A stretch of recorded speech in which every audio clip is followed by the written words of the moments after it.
നമസ്കാരം. അമേരിക്കയിൽ ട്രംപ് ചുമതലയേറ്റാൽ കളി ആകെ മാറും. ഹമാസ് തീവ്രവാദികൾക്ക് ജീവിച്ചിരിക്കണം എന്നാണ് ആഗ്രഹമെങ്കിൽ അടിയന്തരമായി ബന്ദികളെ വിട്ടുനൽകണമെന്ന കർശന താക്കീതുമായി അമേരിക്കയുടെ നിയുക്ത ദേശീയ സുരക്ഷാ ഉപദേഷ്ടാവ് പീറ്റ് മൈക്വാൾട്ട് രംഗത്തെത്തിയിരുന്നു. അടുത്ത വർഷം ജനുവരി 20 മുമ്പ് തന്നെ ഇക്കാര്യത്തിൽ തീരുമാനം ഉണ്ടായില്ലെങ്കിൽ ഭവിഷ്യത്ത് ഗുരുതരമായിരിക്കുമെന്നാണ് അദ്ദേഹം ഒരു സൂചന നൽകിയിരിക്കുന്നത്.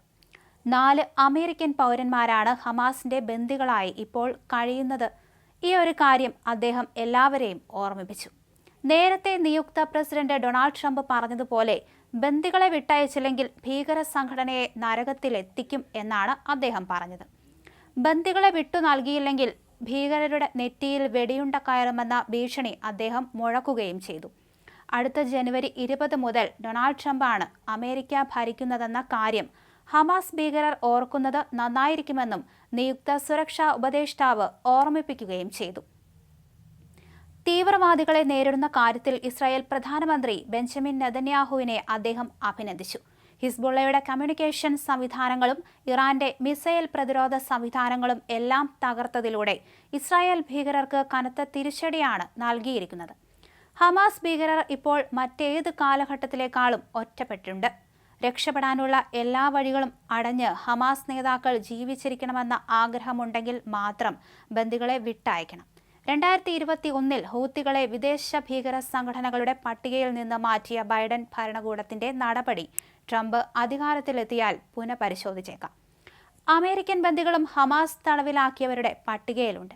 ഈയൊരു സാഹചര്യത്തിൽ ഗസയിൽ അമേരിക്കയും യുദ്ധം നടത്തുമോ എന്നതാണ് ഉയരുന്ന ചോദ്യം. നേരത്തെ യമനിൽ ദുരിതമനുഭവിക്കുന്ന ജനങ്ങൾക്ക് അവശ്യ വസ്തുക്കൾ എത്തിക്കുന്നത് മുൻനിർത്തിയാണ് അമേരിക്ക ഹൂത്തികളെ വിദേശ ഭീകരരുടെ പട്ടികയിൽ നിന്ന് ഒഴിവാക്കിയത്. എന്നാൽ അവർ ഇപ്പോഴും തീവ്രവാദികളെ പോലെ തന്നെ പെരുമാറുന്നു. ഈ ഒരു സാഹചര്യത്തിലാണ് അവരെ വീണ്ടും ഈ ഒരു പട്ടികയിൽ ഉൾപ്പെടുത്തുന്ന കാര്യം ആലോചിക്കുന്നത്. യമനിലെ സാധാരണക്കാരായ മനുഷ്യർ ഇപ്പോഴും ദുരിതം അനുഭവിക്കുകയാണെന്നും എന്നാൽ ഹൂത്തികളുടെ പ്രവർത്തികൾ കാരണം അവർക്ക് ഇനി അങ്ങോട്ട് സഹായം എത്തിക്കാൻ പോലും കഴിയാത്ത സാഹചര്യമാണെന്നും അദ്ദേഹം പറയുകയും ചെയ്തു. എന്തായാലും ഇക്കാര്യത്തിൽ ബൈഡൻ ഭരണകൂടത്തിന് തെറ്റ് പറ്റിയെന്നും നിയുക്ത ഉപദേഷ്ടാവ് കുറ്റപ്പെടുത്തുകയും ചെയ്തു. തീവ്രവാദികളെ പ്രോത്സാഹിപ്പിക്കുന്നത് ഇറാനാണെന്ന് ആവർത്തിച്ച അദ്ദേഹം അവരെ എങ്ങനെ കൈകാര്യം ചെയ്യുമെന്നറിയാൻ കാത്തിരിക്കാനാണ് പറഞ്ഞിരിക്കുന്നത്. എന്തായാലും ഇറാന്റെ ഓരോ നീക്കങ്ങളും അമേരിക്ക നിരീക്ഷിച്ചു വരികയാണ്.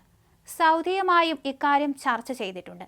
എന്തായാലും ഗസയെ തീവ്രവാദികളിൽ നിന്ന് മോചിപ്പിച്ചതിന് ശേഷം അതിനെ മികച്ച ഇടമാക്കി മാറ്റിയിരിക്കാം. യമനിലെ ഹൂത്തി വിമതർ ഇസ്രായേൽ തലസ്ഥാനമായ ടെൽ അവീവിൽ മിസൈൽ ആക്രമണം നടത്തിയതിന് പിന്നാലെ യമനിലെ സനയിലേക്ക് അമേരിക്ക മിസൈൽ ആക്രമണം നടത്തിയിരുന്നു.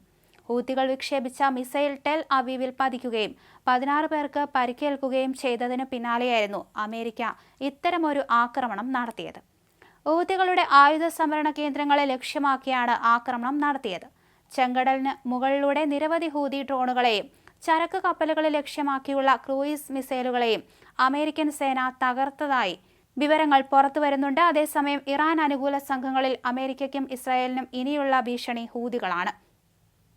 ചെങ്കടൽ തീരത്തെ നിർണായക സ്ഥാനമാണ് ഹൂതികളുടെ ശക്തി. ഹൂതികളെ നേരിടാൻ ബഹുരാഷ്ട്ര നാവികസേന വരെ അമേരിക്ക സംഘടിപ്പിച്ചു. എന്നിട്ടും അമേരിക്ക ഇസ്രായേൽ അനുകൂല കപ്പലുകളെ ഹൂതികൾ ആക്രമിച്ചുകൊണ്ടേയിരിക്കുകയാണ്. പേടിച്ച് വഴിമാറി സഞ്ചരിക്കുകയായിരുന്നു കപ്പലുകൾ. ഇതിന് അറുതി വരുത്താൻ പല വഴികൾ തേടി അമേരിക്ക. അതിൽ പുതിയതാണ് ഹൂതി മേഖലകളിലേക്ക് വരുന്ന കപ്പലുകളെ തടയാനുള്ള നീക്കം. അതുവഴി ഹൂതികൾക്ക് ആയുധം എത്തുന്നത് തടയുകയാണ് ലക്ഷ്യം. എന്തായാലും അമേരിക്കയുടെ ഈ ലക്ഷ്യത്തിനും തടസ്സങ്ങൾ ഏറെയുണ്ട്. എന്തായാലും ഇതിനെല്ലാം ഒരു മാർഗമാണ് ട്രംപിന്റെ ഭരണമേൽക്കൽ.